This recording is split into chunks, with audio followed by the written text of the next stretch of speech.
No todo es color de rosa con el nuevo gobierno de Gustavo Petro. Usted y yo, contrario a lo que han hecho los colombianos durante toda su historia, con el candidato por el que han votado y ha ganado, vamos a hacer verdadera veeduría. 3 escenarios cuestionables del gobierno de Gustavo Petro.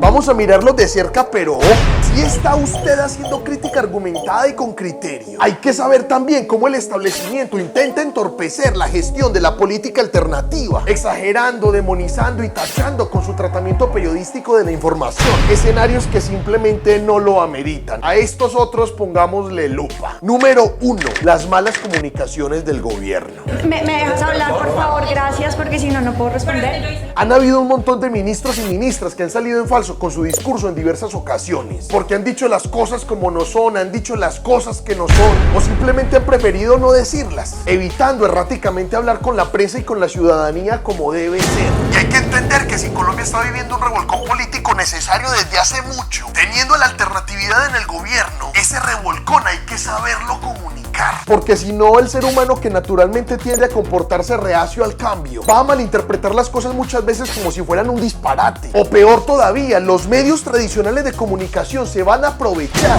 para intentar hacer ver las cosas como si fueran un disparate. Arrancamos con la ministra Irene Vélez, pasamos por el ministro del Interior Alfonso Prada y hasta llegamos a la ministra de Salud Carolina Corcho. Todos han comentado ideas, han dado opiniones descontextualizadas, han puesto debates en la opinión pública que sí, en realidad son valiosos, porque nos ponen a conversar sobre temas estructurales que los anteriores gobiernos ni querían conversar. Pero la forma en cómo han intentado poner esos debates ha sido errada, al punto en que llegan a afectar la popularidad del gobierno. Solo por ponerlo de ejemplo, Carolina Corcho habló sobre la eliminación transitoria de las EPS en un nuevo diseño estructural de nuestro sistema de salud, y al haberlo hecho inicialmente sin profundidad y en unas declaraciones rápidas, los medios aprovecharon de inmediato para satanizar esa propuesta, que en realidad viene siendo necesaria desde hace mucho, sabiendo que la salud es el derecho fundamental más entutelado de Colombia. Solo en el 2021 se presentaron casi 91.000 tutelas dirigidas a este sector. Entonces hay que mejorar la forma en cómo se comunican las cosas, quién y cómo las comunica, y también mejorar la forma en cómo se unifica el discurso desde el gobierno para evitar contradicciones,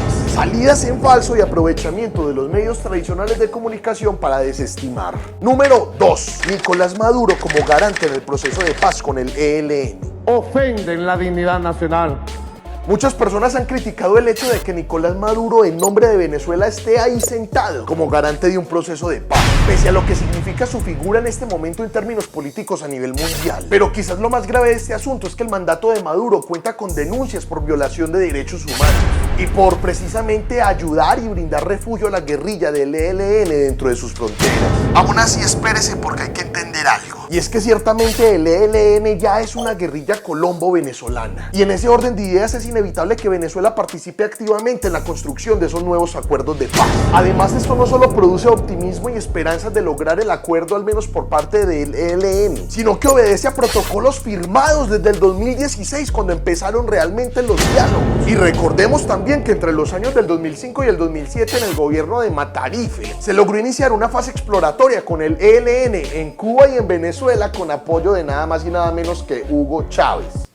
Y recordemos también que Venezuela fue garante en las negociaciones de paz con las FARC. Entonces, en conclusión, es un escenario cuestionable porque sabemos quiénes son Maduro y su gabinete. Sin embargo, esto amplía las relaciones diplomáticas que hay con Venezuela, que benefician a ambos países. Y esperemos que la decisión sí impulse, como parece que va a ser, el proceso de paz con el ELN y permita mejorar el contexto del conflicto en nuestro país. Número 3. Ojo con la posible apropiación cultural de Verónica Alcocer. Muy sentimental que haya derramado algunas 2 lágrimas 2 o 3 veces en su vida. En redes sociales hicieron eco a una crítica por la labor diplomática de Verónica Alcocer en otros países, aún sabiendo que en el marco de las funciones que han tenido las esposas de los presidentes, mal llamadas primeras damas, su correcto nombramiento debería ser gestoras sociales. Ha sido así siempre. Y en cambio no tocan temas que sí deberían cuestionarse por el tratamiento que ella, desde su misma función de gestora social, le está dando a los símbolos, las tradiciones y la cultura indígena. Espere, ¿a qué voy con esto? Que Verónica Alcocer, junto con la esposa del alcalde de Medellín, en compañía de monjas pertenecientes a la religión católica, como se ve en el video, visiten comunidades indígenas y hablen de voluntariado. En este caso, todas 3 de tez blanca, casi que evangelizando y pregonando el catolicismo, uniéndose al baile de las personas indígenas y fungiendo implícitamente como salvadoras en un terreno de desfavorecidos.